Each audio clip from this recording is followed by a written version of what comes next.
Actress और केंद्रीय मंत्री स्मृति ईरानी आज किसी पहचान की मोहताज नहीं है। स्मृति ने छोटे पर्दे पर क्योंकि सास भी कभी बहू थी सीरियल में तुलसी का किरदार निभाकर सभी का दिल जीत लिया था।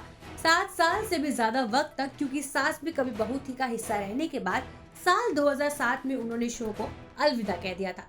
लेकिन अब स्मृति ईरानी ने सालों बाद खुलासा किया कि कैसे मिसकैरेज के कुछ घंटे बाद ही उन्हें काम पर बुलाया गया, यहाँ तक कि उन्हें medical papers producer Ekta Kapoor तक को दिखाने पड़ गए थे। क्या है पूरा मामला, चलिए जानते हैं।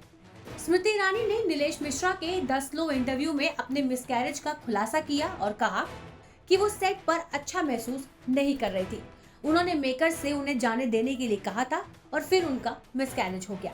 इस बारे में बात करते हुए स्मृति ने कहा, मैं क्योंकि सास भी कभी बहू थी के सेट पर थी और मैंने उन्हें बताया कि शूटिंग के लिए तबीयत ठीक नहीं है और घर जाने की अनुमति मांगी, लेकिन फिर भी मैंने काम किया और जब तक उन्होंने मुझे जाने दिया तब तक शाम हो चुकी थी। डॉक्टर ने मुझे सुझाव दिया कि मैं सोनोग्राफी के लिए जाऊं। रास्ते में मुझे ब्लीडिंग होने लगी और मुझे याद है कि बारिश हो रही थी। मैंने ऑटो रिक्शा रोका और उसे हॉस्पिटल ले चलने को कहा। मैं हॉस्पिटल पहुंची, एक नर्स मेरे पास ऑटोग्राफ मांगने के लिए दौड़ पड़ी, जबकि मेरा खून बह रहा था। मैंने उसे ऑटोग्राफ दिया और उससे पूछा, एडमिट कर लोगे?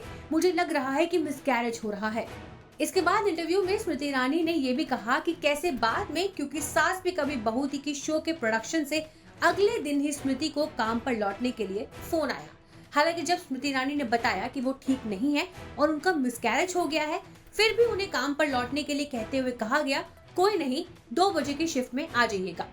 वहीं जब स्मृति ईरानी ने प्रोड्यूसर एकता कपूर को कॉल करके बताया कि ऐसा हुआ है, तो उन्होंने तुरंत कहा कि शूट पर कल आ जाओ। हालांकि शो में 50 किरदार और थे, तो किसी के साथ भी ट्रैक शूट हो सकता था, लेकिन शो के ही किसी को एक्टर ने प्रोड्यूसर एकता कपूर के कान भरते हुए ये कह दिया था कि स्मृति ईरानी झूठ बोल रही है, वो ढोंग कर रही है। इस बारे में बात करते हुए स्मृति ने आगे बताया, मैं मिसकैरेज के अगले दिन काम पर लौट आई क्योंकि मुझे अपने घर की ईएमआई भरनी थी। मेरे पास कोई चारा नहीं था।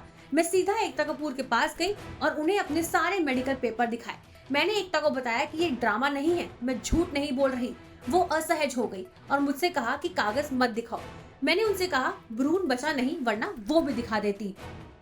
आपको बता दें कि उस समय स्मृति ईरानी न सिर्फ क्योंकि सास भी कभी बहू थी में काम कर रही थी, बल्कि रवि चोपड़ा की रामायण में भी सीता का किरदार निभा रही थी। इस मामले में स्मृति ईरानी ने रवि चोपड़ा की तारीफ की और कहा कि वो उस वक्त रवि चोपड़ा के सीरियल रामायण में भी काम कर रही थी और जब उन्होंने रवि से कहा कि मेरे साथ ऐसा हुआ है पर मैं कल काम पर वापस आ जाऊंगी, तो उन्होंने साफ मना कर दिया। स्मृति ने इस बारे में बात करते हुए कहा, मैंने रवि चोपड़ा से अनुरोध किया कि सुबह 7 बजे की शिफ्ट है, तो क्या मैं सुबह 8 बजे आ सकती हूँ? मुझे अस्पताल से डिस्चार्ज होने के बाद एक बार घर जाना होगा। उन्होंने मुझसे कहा कि तुम्हारा दिमाग खराब है, क्या आप जानते हैं कि एक बच्चे को खोना कैसा लगता है? आप अभी अभी इससे गुजरी हैं, कल आने की जरूरत नहीं है।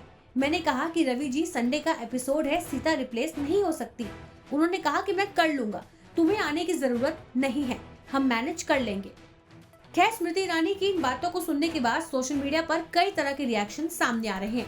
हर कोई यही कह रहा है कि क्या टीवी इंडस्ट्री का स्तर अपने सीरियल्स के लिए इतना गिर गया है कि उन्हें अपने एक्टर्स की भी नहीं पड़ी। बाकी आपकी इस वीडियो पर क्या राय है, हमें कमेंट बॉक्स में जरूर बताइएगा। शुक्रिया।